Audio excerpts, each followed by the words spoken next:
Tollywood young hero Sri సింహకు Rajamouli family background career స్టార్టింగ్లోనే ఉపయోగపడింది. కానీ తర్వాత మాత్రం అదేమీ లెక్కలోకి రావడం లేదు.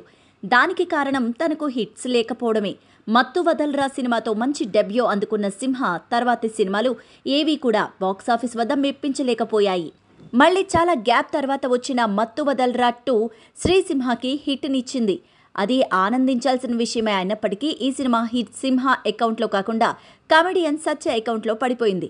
ఈ సినిమాలో పేరుకే హీరో శ్రీసింహ కానీ జనాలు థియేటర్స్కు వస్తున్నారంటే దానికి కారణం మాత్రం సత్య, అతని కామెడీనే. మత్తు వదల్రా 2 సక్సెస్ వల్ల శ్రీసింహకు పెద్దగా ఒరిగిందేమీ లేదనే కామెంట్స్ ఆడియన్స్ నుంచి వినిపిస్తున్నాయి. యాక్టింగ్ పరంగా సింహ చాలా బెటర్ అనిపించినప్పటికీ మత్తు వదల్రా 2 సినిమా మొత్తాన్ని సత్య ఓవర్ షాడో చేసేశారు. దీంతో సింహకు ఆనందంతో పాటు అయోమయం కూడా కలుగుతోంది. సోలో హీరోగా ఏదైనా మంచి హిట్ కొడితే తప్ప తన మార్కెట్ పెరిగే అవకాశం లేదు. ఈ యంగ్ హీరో ఇకనైనా ఎంటర్టైనింగ్ సబ్జెక్ట్స్ను ఎంచుకొని ముందుకు వెళ్తే ఆశించిన బ్రేక్ దక్కే ఛాన్స్ ఉంది.